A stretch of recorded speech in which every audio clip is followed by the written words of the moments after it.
Tuhan Allah kita yang hidup. Ayo tutup mata kalian. Kami bersyukur Tuhan buat pagi hari ini Tuhan, kalau Tuhan masih berkenankan kepada kami untuk kami boleh datang kepada Tuhan. Terima kasih untuk kesehatan yang Tuhan berikan kepada kami. Terima kasih untuk nafas kehidupan yang masih Tuhan berikan kepada kami. Sungguh Engkau terlalu baik dalam kehidupan kami. Terima kasih Bapa. Terima kasih Tuhan. Kok sebentar kami akan mulai ibadah sekolah minggu kami pada pagi hari ini. Kami serahkan semuanya hanya ke dalam tangan Tuhan. Terima kasih Bapa. Haleluya. Amin. Nah adik-adik, sekarang kita akan menyanyikan I Love You Jesus. Tapi kakak undang semuanya untuk bangkit berdiri dulu. Bangkit berdiri. Coba gerak-gerakin badannya dulu nih. Gerak-gerakin badannya. Jangan diem aja di dalam di kasur ya. Jangan duduk di kasur. Harus bangkit berdiri. Harus semangat. Kayak kita semua di sini semangat. Bener gak? Semangat. Kita bangkit ya. I Love You Jesus. Kita pegang yuk.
boleh bersuka cita, bersorak-sorak meninggikan Engkau Tuhan.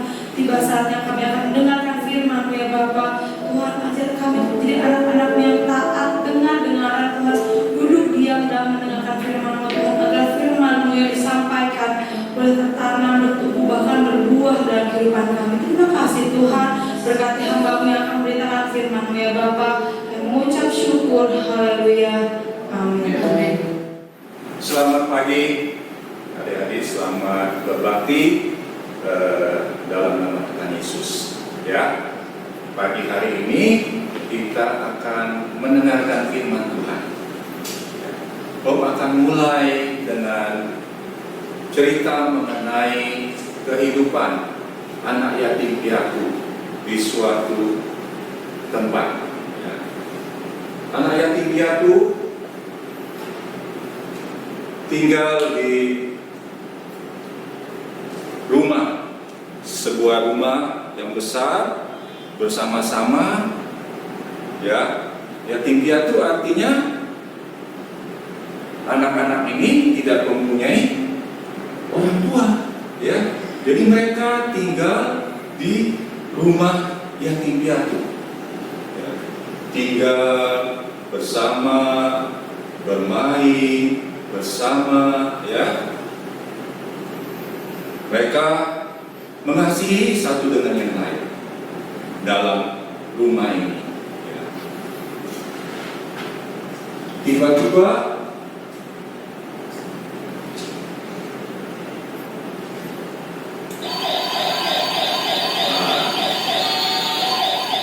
rupanya waktu itu adalah kondisi perang.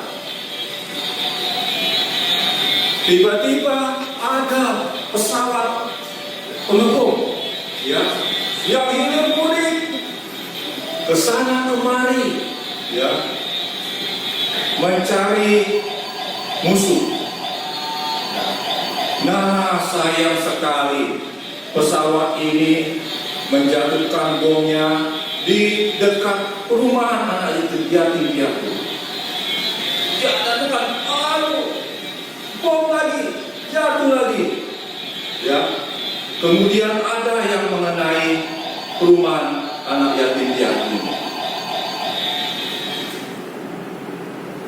Wah, kasihan sekali anak-anak itu. Ya, ada yang terluka, rumahnya jadi rusak. Semua lari, semua keluar. Ya. Kemudian helikopter yang membom ini pergi. Dia lihat, wah, ini sudah tidak ada lagi bangunan yang perlu dihancurkan. Kemudian pergi. Setelah pergi, kemudian yang pengurus yatim piatu melihat, kemudian anak yatim piatu yang lain yang berhasil melarikan diri kembali lagi mencari teman-temannya yang belum ketemu. Tiba-tiba di bawah puing ada seorang gadis kecil. Kakinya kena puing-puing rumah yang tadi kena bom oleh helikopter yang membom. Wah, kakinya kena puing-puing tertinggi, gak bisa lari, gak keburu lari, karena tadi yang ngebom langsung datang tanpa aba-aba, tanpa memberitahu. Ya, kemudian kaki gadis kecil ini luka, ya, luka. Kemudian pengurus perumahan anak yatim piatu ini mengirim pesan ke rumah sakit terdekat, pergi cari dokter, cari perawat untuk membantu anak gadis ini. Ya. Anak gadis ini kemudian diberikan pertolongan pertama dulu sambil menunggu dokter dan perawat dari rumah sakit terdekat. Ya, jadi dikasih pertolongan pertama dulu, ditaruh di tempat tidur yang masih ada, ya. Kemudian dibaringkan, dibersihkan lukanya, ya. Nah, kemudian dokter datang bersama perawat. Dokter dan perawat melihat kaki anak gadis ini. Dicek, waduh ternyata banyak darah yang keluar. Ya. Karena tertimpa puing-puing itu, kakinya ada yang luka, ya. Dan darahnya sudah banyak yang keluar. Sehingga dokter katakan kepada perawatnya, tolong kasih tahu semua penghuni rumah ini, kalau ada jenis atau darah yang sama dengan gadis ini agar dipanggil. Ada yang mau nggak menyumbangkan darahnya, mendonorkan darahnya? Kemudian perawat itu berdiskusi dengan pengurus rumahnya di pihak itu, dicek yang mana darahnya yang cocok, ya. Oh, ini dipanggil semua anak yatim piatu yang darahnya cocok, dikumpulkan. Kemudian dokter menjelaskan bahwa gadis kecil ini perlu darah segera. Kalau tidak diberikan donor darah yang cocok, maka dia akan segera meninggal karena darahnya sudah banyak keluar karena ketimpa puing bangunan yang dibom tadi, ya. Wah, diam semua, anak-anak diam, ya. Tiba-tiba ada seorang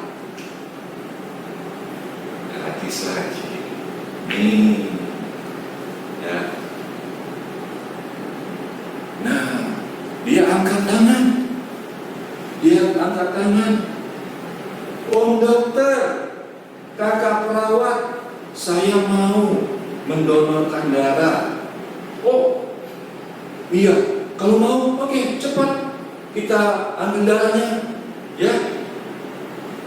Ambil darahnya, lalu untuk waktu mengambil darah dibaringkan, kemudian mulai perawat itu menyuntikkan jarum, ya, untuk mengambil darah dari gadis yang lain, ya. Waktu disuntikkan jarum, dia menangis, aduh, sakit, ya, sakit, jarumnya sakit.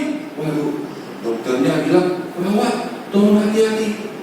Oh ya, kemudian di perawat ini menghibur supaya tenang, ya, tenang. Kemudian nanti dia tenang, ya, nggak sakit kok, ya. Kemudian adik ini setelah disuntik dan diambil darahnya untuk diambil darahnya untuk yang tadi temannya, baru dia tenang. Tapi sementara pengambilan darah, dia terus menangis, ya. Dia terus nangis terus. Memangnya masih sakit, deh? Dia terus nangis, tambah nangis, ya, tambah nangis. Aduh, tolong, ya. Kemudian darahnya selesai diambil, ya. Selesai diambil, sudah cukup. Darahnya selesai diambil, dokter penasaran mengapa dia dari awal sampai akhir proses donor itu terus menangis. Dokter bilang ke perawat, tolong ditanyakan mengapa dia terus nangis. Kemudian perawat nanya, Dek, mengapa tadi nangis terus? Kan nggak sakit. Sudah perawat lakukan dengan baik. Dia nggak sakit, cuman saya takut meninggal, katanya. Karena saya takut meninggal, makanya saya terus nangis. Kalau darah saya diambil sampai habis, nanti saya meninggal. Oh begitu. Rupanya teman gadis kecil ini tidak tahu kalau donor darah itu bukan diambil semua, tapi diambil secukupnya. Tiap-tiap orang itu ada batasnya. untuk diambil darahnya ya. Kalau diambil semua, tentu semua pendonor akan meninggal. Nah, dia nggak tahu rupanya. Jadi dia nangis, dia takut meninggal ya. Lah, kalau adik takut, mengapa adik mau donor darahnya? Karena katanya teman saya yang kakinya kena puing bangunan itu adalah temannya, teman baiknya. Dia tidak mau teman baiknya itu meninggal karena kehabisan darah. Jadi dia memberanikan diri untuk memberikan darahnya, walaupun dia takut dia sendiri meninggal. Ya, wah, ini pengorbanan yang besar sekali. Seorang sahabat kepada teman baiknya. Coba kita buka Alkitab kita di dalam Yohanes, Injil Yohanes pasal 15 ayat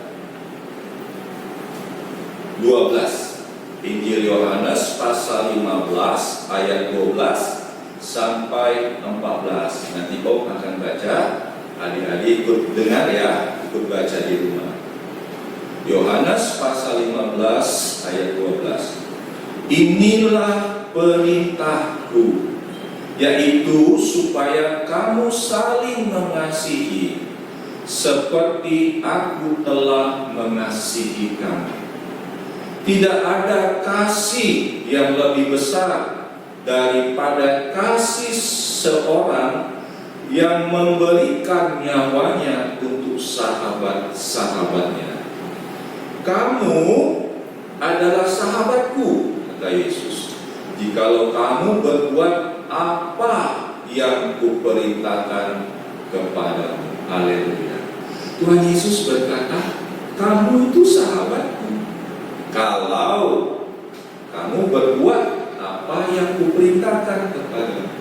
Jadi adik-adik sekolah minggu semua sahabat Yesus, sahabat Tuhan Yesus, kalau melakukan apa yang Yesus katakan.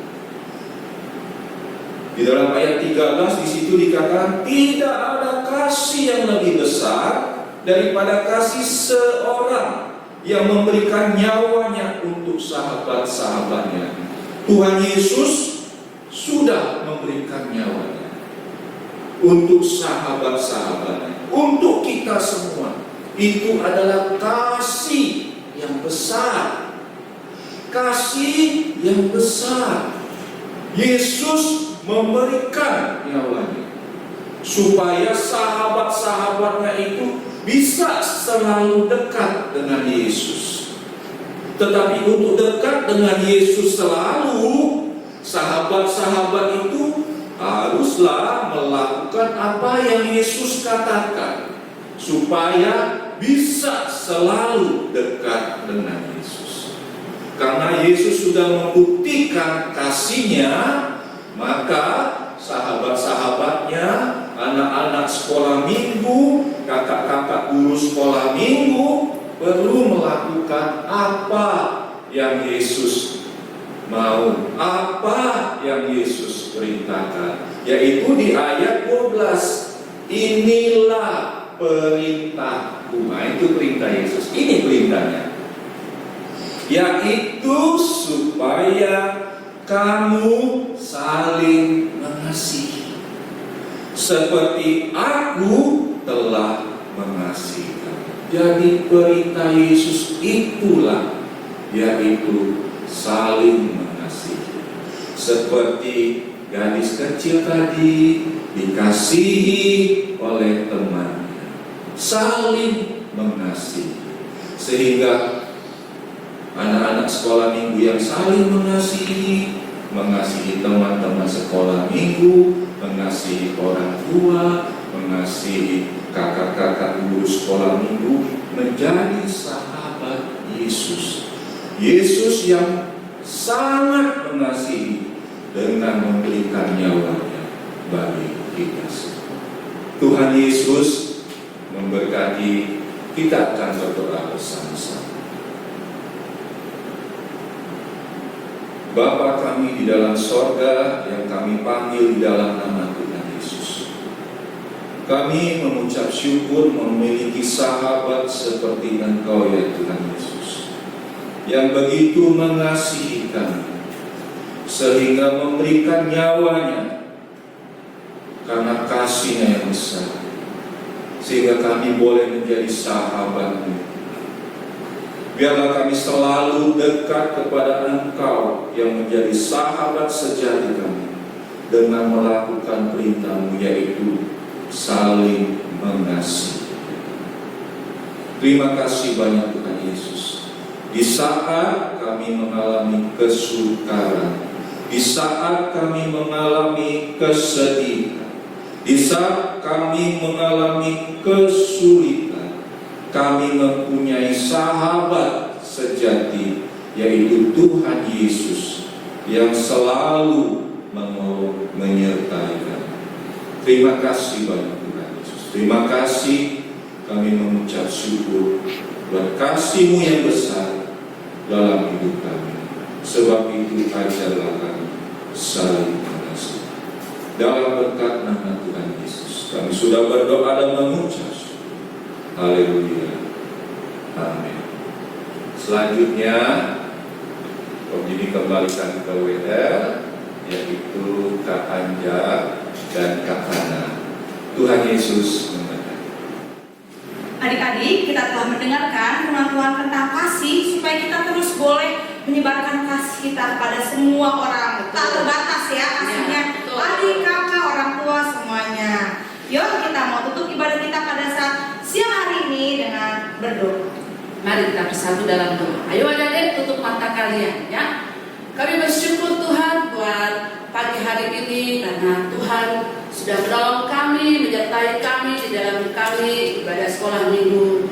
Bapak, walaupun hanya melalui lewat online, tapi kami percaya kuasa-Mu tidak terbatas. Kau ada di tengah-tengah hari kami, Kau bersama-sama dengan mereka, Kau selalu menjaga mereka. Terima kasih juga buat firman Tuhan yang sudah pagi ini sudah Tuhan berikan buat adik-adik kami semuanya tentang kasih. Ajari kami Tuhan untuk selalu mengasihi, bukan hanya kepada sesama kami, tetapi juga kepada orang tua kami dan juga terlebih kepada Tuhan. Tuhan, terima kasih Tuhan. Kalau sebentar kami akan mengakhiri ibadah sekolah minggu kami pagi hari ini, kami mau serahkan semuanya ke dalam tangan Tuhan. Berkati kami sepanjang minggu ini Tuhan. Biarlah berkat-Mu selalu mengalir dalam kehidupan adik-adik kami semua yang ada di rumah. Jaga lindungi kami semua Tuhan. Kami aja serahkan semuanya ke dalam tangan Tuhan. Terima kasih juga buat Bapak Jimmy yang sudah menyampaikan firman Tuhan. Biarlah Kau memberkati, Kau menyertainya. Terima kasih Bapak. Di dalam nama Yesus kami sudah berdoa dan ucap syukur. Haleluya. Amin.